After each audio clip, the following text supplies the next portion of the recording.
దాన్ని కంటిన్యూ చేయవలసిందిగా కోరుకుంటున్నాను.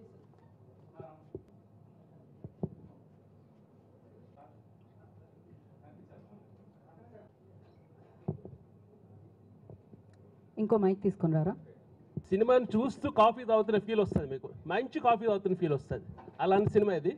తప్పకుండా మీ అందరూ చూసి ఎంజాయ్ చేయాలి. అలాగే ఈ సినిమాలో నాకు మంచి క్యారెక్టర్ ఇచ్చారు ఆర్పి పట్నాయక్ గారు. ఆర్పి పట్నాయక్ గారు అంటే నాకు చాలా అభిమానం. ఎందుకోసం అంటే ఆయన పాటలు అబ్బబ్బబ్బబ్బా ఏమి ఇచ్చారండి, అది ఎప్పటికీ మర్చిపోలేని పాటలు, అలాంటి పాటలు ఇచ్చారు ఆయన. సో ఇది ఫస్ట్ టైం నేను అందు గురించే కొంచెం టెన్షన్ అండ్ నర్వస్ ఉన్నాను. ఇందులో నేను కొంచెం ఇంపార్టెంట్ రోలే చేశానని చెప్పుకోవాలి. సో నాకు ఒక డ్రీమ్ డైరెక్టర్స్ ఉన్నారు, కొంతమంది ఫిలిమ్స్ నేను తప్పకుండా చేయాలి అన్న వాళ్ళల్లో ఆర్పి పట్నాయక్ సార్ ఒకరు. సో ఆయన ఫిలిం నాకు ఫస్ట్ కాల్ రాగానే ఐ వాజ్ లైక్ ఓకే చేసేయాలి ఫస్ట్ అనుకున్నా. ఆ తర్వాత నాకు వచ్చిన ఇన్ఫర్మేషన్ ఏంటంటే ఇందులో ఒక ఇంపార్టెంట్ రోల్ చేస్తున్నావు అన్నారు.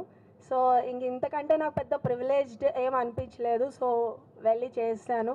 అండ్ ఇందులో ఐ థింక్ నా కాంబినేషన్ ఉన్నారు కానీ బట్ నేను అందరు కాంబినేషన్స్లో ఉంటాను, ఒక్క కాంబినేషన్ అని ఏం కాదు. ఇందులో నాకు తెలిసి 25 మెంబర్స్ ఆర్టిస్టులు ఉన్నారు. ఎందుకంటే ఆర్పి గారు అందరికీ తెలుసు, ఆయన గురించి ఇంట్రొడక్షన్ అవసరం లేదు. కానీ ఇందులో అంటే ఒక రైస్ ఉడకాలంటే ప్రతిదీ నీళ్ళు బియ్యం అన్నీ అవసరం.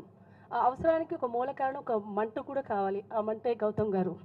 నేను వర్క్ చేసిన రోజుల్లో I mean that times and 7 o'clock call sheet అన్నప్పుడు నేను ప్రతిదీ దానిలో అణువును ఎక్కువ చూసింది ఎవరంటే గౌతమ్ సార్ అండ్ ఇంకొక brother, I think third one ఇంకొక ఆయన ఉన్నారు. అంటే అలాగనే ఆర్పి గారు పనిచేయలేదని కాదు, బికాజ్ ఎందుకంటే నలుగు ఒక ఇల్లు కట్టాలంటే 4 pillars ఉండాలి. సో దట్ ఆయన బ్యాక్గ్రౌండ్లో ఇంతమంది ఉన్నారు. అందులో Nag garu, Suresh garu, they are all very good family friends and friends. So especially ఈ మూవీ నాకు ఆపర్చునిటీ వచ్చినప్పుడు I fell so happy sir, because ఈరోజు ఇలా ఈ స్టేజ్ మీద మాట్లాడడానికి కారణం ఆర్పి గారు. లేదులేండి, కిల్లర్ తెలుసు ఎవరిని చంపుతారనేది, ఎవరిని అది అనేది మీరు అందరూ ఆహాలో చూడాల్సిందే. చాలా మంచి ఎఫర్ట్ అండి ఇది. చాలా రోజుల తర్వాత all comedians, almost all Telugu cinema పరిశ్రమలో ఉన్నటువంటి కమెడియన్స్ అందరూ ఒక చోట కలిసాం. అద్భుతమైనటువంటి సీన్స్ ఈ సినిమాలో ఉంటాయి. ఎందుకంటే ఈ మధ్యన మనం చాలా సీన్స్లో ఎంటర్టైన్మెంట్ను కోరుకుంటున్నాం కాబట్టి ప్రతి సీన్ చాలా ఎంటర్టైనింగ్గా ఉంటుంది. అది చాలా మంచి విషయం. అండ్ అద్భుతమైన డైలాగ్స్ రాశారు తిరుమల నాగ్ అండ్ గౌతమ్ పట్నాయక్ అన్నయ్య.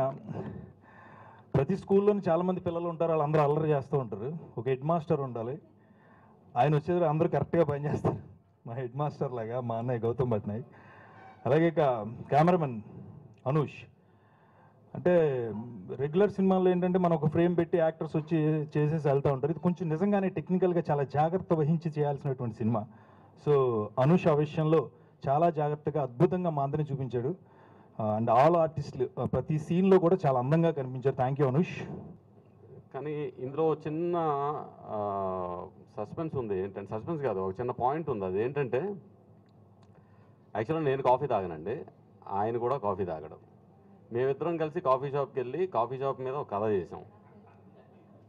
అయితే ఆ రోజు నిజంగా కాఫీ తాగడానికి వెళ్ళింది సురేష్ వాళ్ళేనండి. ఆడు కాఫీ తాగుతాడంటే మేమిద్దరం కలిసి వెళ్ళాం.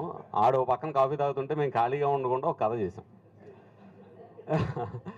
సో ఆ కథ ఫస్ట్ ఊరికే సరదాగా చిన్న పాయింట్లో నడుస్తూ ఒక టాపిక్లోకి వెళ్ళేసరికి మేమిద్దరం దాని గురించి మాట్లాడుతున్న వాళ్ళం ఎడ్జ్ ఆఫ్ ద సీట్కి వచ్చి కథ గురించి మాట్లాడుతున్నామండి. అంటే ఒక చిన్న టెన్షన్ క్రియేట్ అయింది. సో ఇదేదో చాలా ఇంట్రెస్టింగ్గా ఉంది అని అనిపించి ఇంకా రాయడం మొదలుపెట్టి, అంటే సినిమాలు రాసిన తర్వాత మన సినిమా చూసుకుంటుంటే ఎంజాయ్ చేస్తాం. ఒక ఫీల్డ్లో ఒక లవర్ బాయ్ లాగా అలా బయటకు వచ్చి మీ పాటలు, మీ impact, I am grateful. Thank you so much sir నాకు ఈ ఛాన్స్ ఇచ్చినందుకు. And Gautam garu thank you so much for your support. Savneel Satish garu thank you so much అండి. Congrats to everyone, all the best. రేపు కాఫీ విత్ ఏ కిల్లర్ ఆహాలో దయచేసి అందరూ తప్పకుండా చూడండి. Thank you so much. ఆయనే కాఫీ షాప్లో మెయిన్ సెంటర్, ఆయన చుట్టూ ఈ క్యారెక్టర్లు నడుస్తూ ఉంటాయి. కాకపోతే గమ్మత్తు ఏంటంటే దీంట్లో ప్రతి క్యారెక్టర్ హీరోనే. నాకు కూడా అంతే చెప్పారు, మా సాయికి కూడా అదే చెప్పారు, రమేష్కి కూడా అదే చెప్పారు. ఆ సత్యం రాజేష్కి అయితే నువ్వే డైరెక్టర్, నువ్వే హీరో అన్నారంట. నీ డైరెక్షన్ ఏంటంటే సినిమాలో వాడు, ఈ సినిమాలో డైరెక్టర్ వాడు. యాక్చువల్గా సత్యం రాజేష్ డైరెక్షన్లో ఆయన హీరోగా, ఆయన డైరెక్టర్, ఆయనే హీరోగా నేను రవి గారి దగ్గరికి, ప్రొడ్యూసర్ గారికి కథ చెప్పడానికి కాఫీ షాప్కి వస్తాం. ఇక్కడ అంటే నేను కథ ఏం చెప్పట్లేదు సార్. కాకపోతే దీనికి బాగా ఎంజాయ్ చేసింది, బాగా ఎంజాయ్ చేస్తూ లొకేషన్లో నవ్వుకుంటూ తిరుమల నాగన్న సూపర్. నీ డైలాగ్స్ మాత్రం నవ్వి నవ్వి నా కూతురు ఎప్పటికీ ఆ కిల్లర్ నా చెయ్యి నరికేసి తలకేసి కుట్టేస్తా అన్నాడంటే అది ఊహించుకుందనమాట. నా చెయ్యి నరికి తలక పెట్టి ఎలా కొడతాను నేను ఇలా చేస్తే. అసలు ప్రతి డైలాగు ఓపెనింగే అనగనగా అనగానే ఊరుగావా పాతకాలం నాటి కథల్లాగా అమ్మమ్మ లాంటి కథలు ఏంటంటే, లేదు సార్ వినగా వినగా మీకు బాగుంటుంది, వినగా వినగా ఒక వర్షం సార్, ఆ వర్షంలో హీరో అంటే హీరో ఎవరంటే ఇతనే అని సత్యరాజేష్ని చూపిస్తాం. ప్రొడ్యూసర్కి డౌట్, మరి చీకట్లో కనపడ్డు కదా, డైరెక్టర్ కదా సార్ పగలబెట్టేసుకుంటా అంటే. ప్రతి డైలాగు ఆ హీరో సార్, హీరోకి ఇద్దరు తల్లులు సార్, ఇద్దరు తల్లులా ఎవరికి పుట్టాడంటే ఇద్దరికి పుట్టాడు సార్, అలా పుట్టాడంటే అదే ట్విస్ట్ సార్. అలా ఈ కథలో ట్విస్టు, పక్కన మాస్టర్ గారు వాళ్ళ బ్యాచ్ వాళ్ళు ఒక ప్లానింగ్, అసలు ఒక love story, beautiful love story, రకరకాల 10-15 కథలు జరుగుతూ ఉంటాయి. వీటిల్లో కిల్లరు చాలా ఇంట్రెస్టింగ్గా ఏ కథ ఏం జరిగింది అనేది కూడా మనం ఎదురు చూస్తూ ఉంటాం. నేను ఎప్పుడు కూడా కథలు అలాగే ఆలోచిస్తాను.